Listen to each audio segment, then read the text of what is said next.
महात्मा को जानना जरूरी है। इसलिए वेद व्यास जी महाराज ने श्रीमद् भागवत की महिमा लिखी, महात्मा लिखी।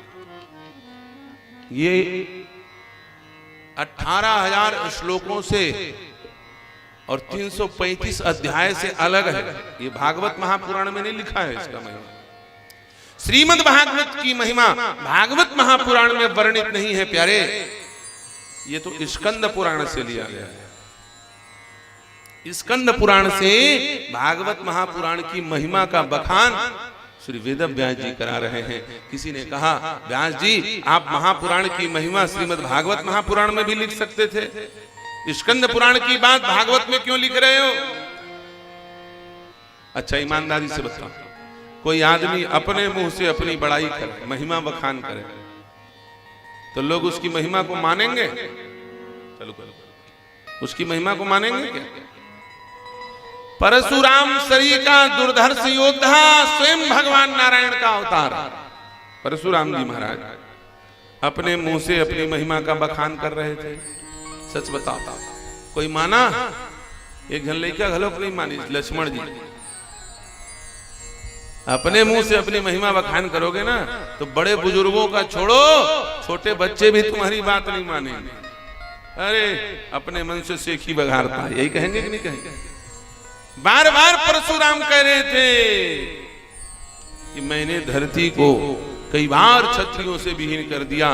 अरे जड़, तुम केवल मुझे महात्मा मत समझ, केवल ऋषि जड़ जानस मोहि। तो मुझे केवल महात्मा मत समझ, ब्राह्मण मत समझ, मैं कुछ और हूं, मैं कुछ और हूं, मैं कुछ और हूं। अपनी महिमा का बखान कर रहे हैं और इधर लक्ष्मण जी देख देख करके हंसी, उपहास का पात्र बना दिया परशुराम। इसलिए अपने मुंह से अपनी महिमा का बखान नहीं करना चाहिए, महिमा घटती है। मैंने ये किया, मैंने ये किया, मैंने ये किया, ये बोलने की जरूरत नहीं। याद रखना, यह देश कामगारों से चलता है, नामदारों से नहीं। क्या? कामदारों से देश चलता है, नामदारों से नहीं। यदि कोई नेता है, यदि कोई मुखिया है, तो उसको अपना काम बताने की जरूरत नहीं, नाम बताने की जरूरत नहीं। उसके काम से उसका नाम आप प्रसिद्ध हो जाए तो समझ लेना ये वास्तविक नेता है।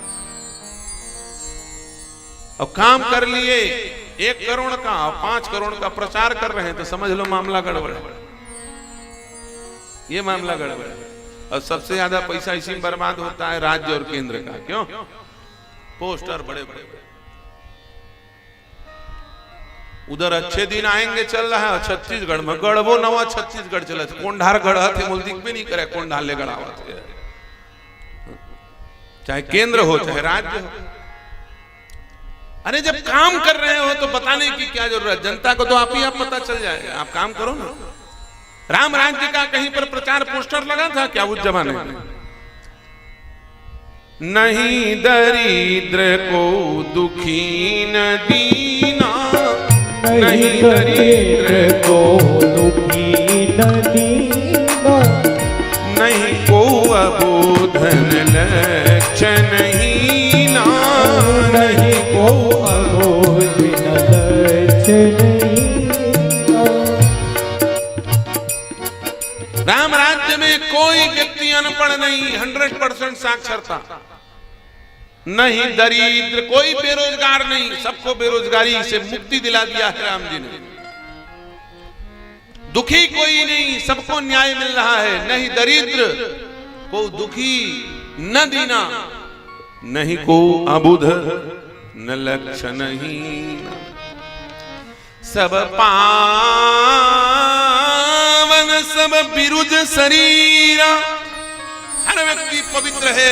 कोई मदिरा पान नहीं करता, कोई दूध क्रीड़ा नहीं करता, कोई किसी का धन नहीं चुराता, कोई भ्रष्टाचार अनाचार दुराचार नहीं करता। सब पावन सब बिरुज, हर व्यक्ति निरोगी है, किसी को कोई बीमारी नहीं होती, कोई अल्प आयु में नहीं मरता है। बताओ राम जी ने कहीं पोस्टर लगा करके प्रचार करवाया?